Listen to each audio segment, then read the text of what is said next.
Hello बच्चों, कैसे हैं आप लोग। बच्चों, आज हम लोग बात करेंगे इस दूसरे पार्ट में स्ट्रक्चरल ऑर्गेनाइजेशन इन एनिमल्स का सेकंड पार्ट हम लोग स्टार्ट करेंगे बच्चे। और इसमें हम लोग चर्चा करेंगे रेस्पिरेटरी सिस्टम ऑफ फ्रॉग। बच्चों, रेस्पिरेटरी सिस्टम जो है दो तरह का हो सकता है, दो तरह से काम करता है। एक कहा जाए system takes place in two ways. एक को हम लोग कहते हैं क्यूटेनियस रेस्पिरेशन,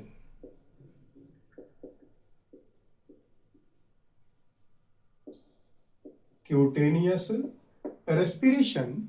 और दूसरे को हम लोग कहते हैं बच्चे pulmonary respiration, pulmonary respiration. Cutaneous, cutaneous से मतलब होता है स्किन, यानी कि respiration through skin is called cutaneous respiration.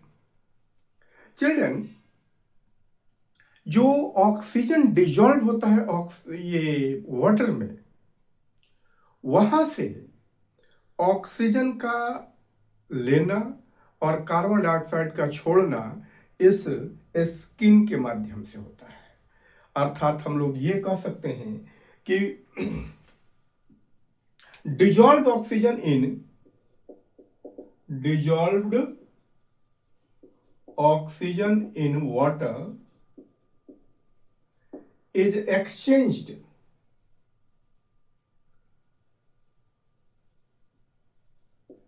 through diffusion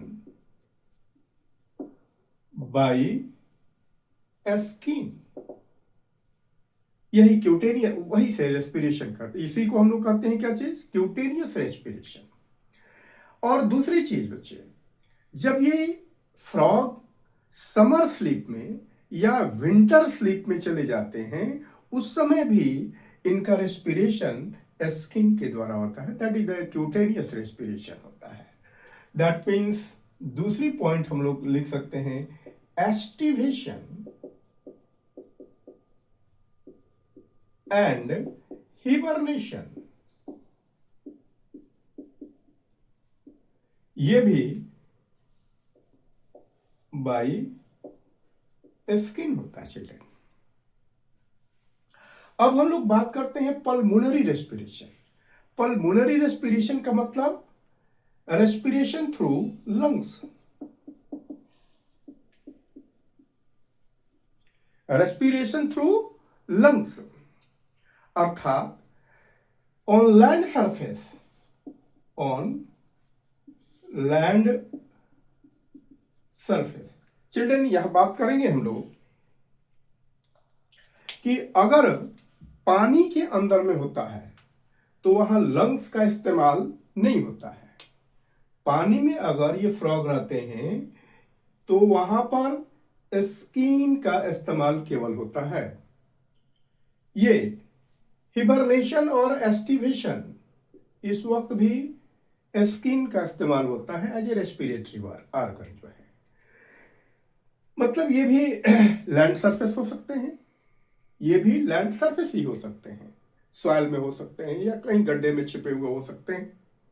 तो उसी तरह से बच्चे ये आपको बताया जाए कि ऑन लैंड सरफेस क्या क्या चीज इनके रेस्पिरेटरी ऑर्गन्स होते हैं।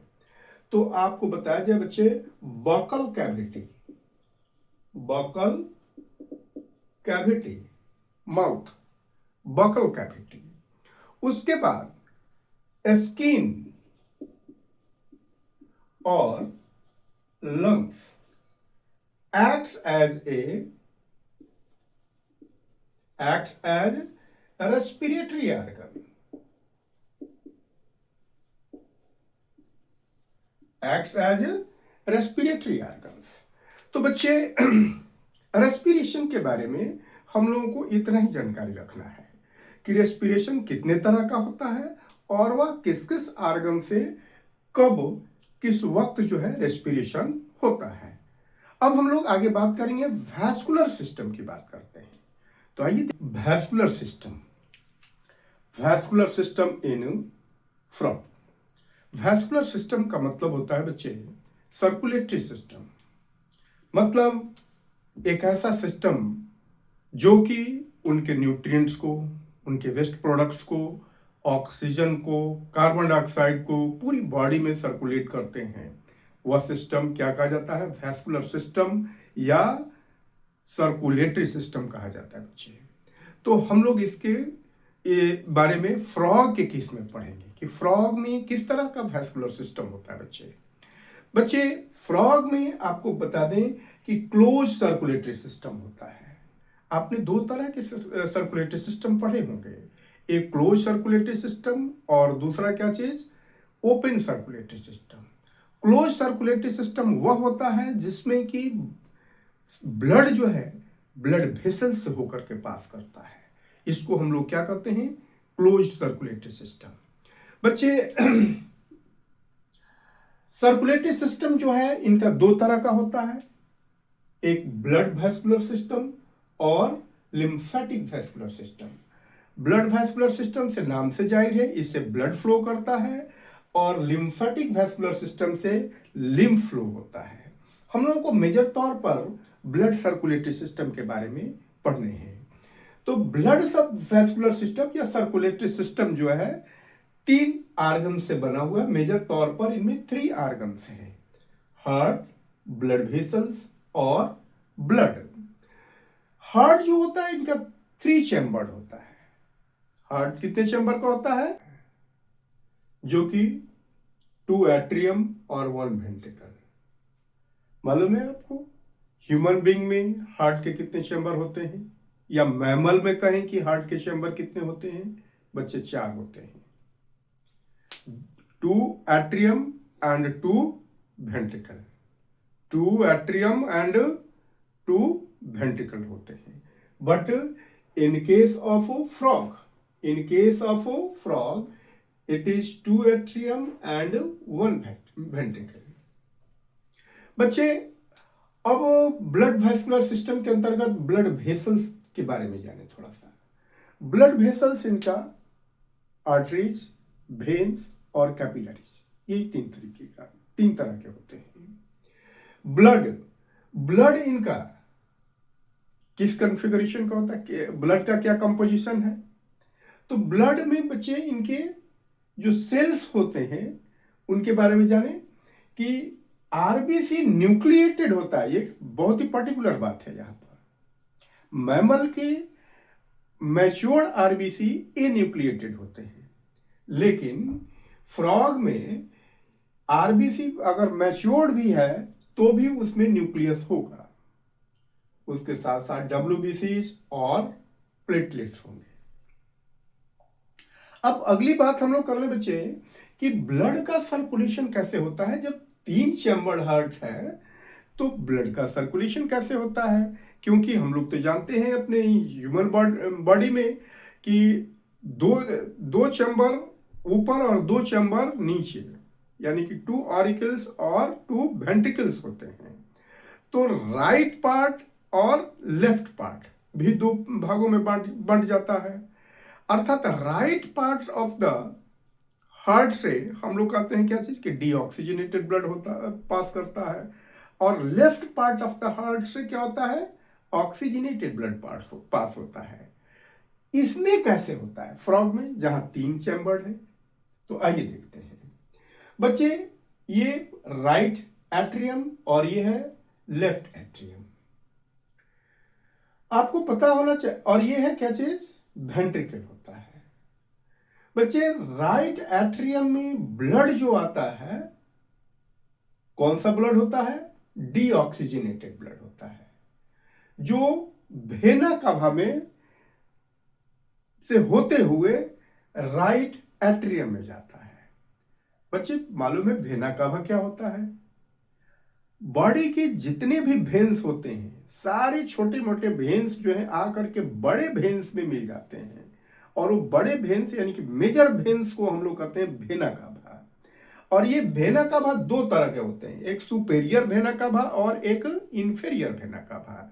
सुपेरियर वेना कावा हार्ट से ऊपर वाले पार्ट से जब ब्लड आता है वो सुपेरियर वेना कावा से, और हार्ट से नीचे वाले पार्ट से जहाँ जो ब्लड आता है उसको हम लोग, वो कौन सा वेना कावा लाता है, उसको हम इंफेरियर वेना कावा कहते हैं। तो बच्चे फ्रॉग के भी केस में दो वेना कावा है, लेकिन वो वेना कावा राइट एट्रियम में डायरेक्ट नहीं मिलता है, वह मिलता है एक एडिशनल बॉडी के थ्रू जिसको हम लोग साइनस वेनोसस कहते हैं। पहले वो साइनस वेनोसस में गिरता है और साइनस वेनोसस से वो राइट एट्रियम में आता है, राइट एट्रियम से वह ब्लड वेंट्रिकल में आ जाता है, और वेंट्रिकल से वह एक स्पेशल स्ट्रक्चर होता है जिसको हम लोग कोनस आर्टेरियोसस कहते हैं, उसमें ब्लड चला जाता है, और कोनस आर्टेरियोसस से आर्टेरियल सिस्टम को ब्लड चला जाता है, और आर्टेरियल सिस्टम से पूरे बॉडी को ब्लड मिल जाता है। फिर देखिए लेफ्ट पार्ट से, यानी ऑक्सीजनेटेड ब्लड, ऑक्सीजनेटेड ब्लड आएगा कहां से, पल्मोनरी वेन से। पल्मोनरी वेन्स मतलब लंग से, लंग से वेन्स के माध्यम से आता है, और उस वेन को हम लोग पल्मोनरी वेन कहते हैं। ऑक्सीजनेटेड ब्लड आएगा लेफ्ट एट्रियम में, और लेफ्ट एट्रियम से ये कहां जाएगा, वेंट्रिकल में, फिर वेंट्रिकल से वही कोनस आर्टेरियोसस, और कोनस आर्टेरियोसस से मेन आर्टेरियल सिस्टम की तरफ में जाता है। तो ये एक बार फिर से इस फ्लो चार्ट के माध्यम से हम लोग इसको देते हैं, oxygenated blood, vena cava, sinus venosus, right atrium, ventricle. फिर oxygenated blood, pulmonary veins, left atrium, ventricle, and ventricle से कोनस आर्टेरियोसस और then to the arterial system. बच्चे इस तरह का जो ब्लड सर्कुलेशन है ये फ्रॉग के हार्ट में, इसको हम लोग कहते हैं incomplete double circulation. Double circulation हुआ यानी ब्लड दो बार आया, लेकिन वह इनकम्प्लीट यानी कि एक साथ यहां मिल गया।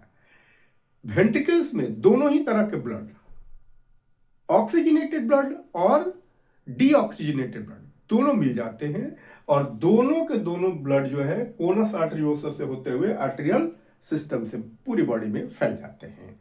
तो ये रहा बच्चे क्या सर्कुलेटरी सिस्टम इन फ्रॉग। अब हम लोग बात करते हैं बच्चे वेनस सिस्टम, या इसको हम लोग क्या कहते हैं, पोर्टल सिस्टम की बात कर लेते हैं। Venous system and portal system, तो आप इस पर देखिए, ध्यान दीजिए। वेनस सिस्टम, वेनस सिस्टम या हम लोग इसको क्या कहते हैं, पोर्टल सिस्टम का भी नाम लेते हैं। वेनस सिस्टम का मतलब क्या चीज, वेनस सिस्टम मतलब venous connection, venous connection, veins के कनेक्शंस जो है कहां से हैं भाई, ये दो तरह के, हिपैटिक पोर्टल सिस्टम या वेनस सिस्टम कहते हैं। हिपैटिक से मतलब होता है बच्चे लीवर, हिपैटिक का मतलब क्या होता है, लीवर होता है, यानी कि ऐसा सिस्टम, यानी कि ऐसा वेनस कनेक्शन जो लीवर और इंटेस्टाइन के बीच से होकर के गुजरता है, इसको हम लोग क्या कहते हैं, हिपैटिक पोर्टल सिस्टम या वेनस सिस्टम कहते हैं। लेकिन रीनल पोर्टल सिस्टम किसको कहते हैं, रीनल पोर्टल सिस्टम यानी कि ऐसा वेनस कनेक्शन जो हिंडलिम्स और किडनी से होकर के गुजरता है, इसको हम लोग क्या कहते हैं, रीनल पोर्टल सिस्टम कहते हैं। तो बच्चे इस तरह से हम लोगों का वैस्कुलर सिस्टम जो है समाप्त होता है।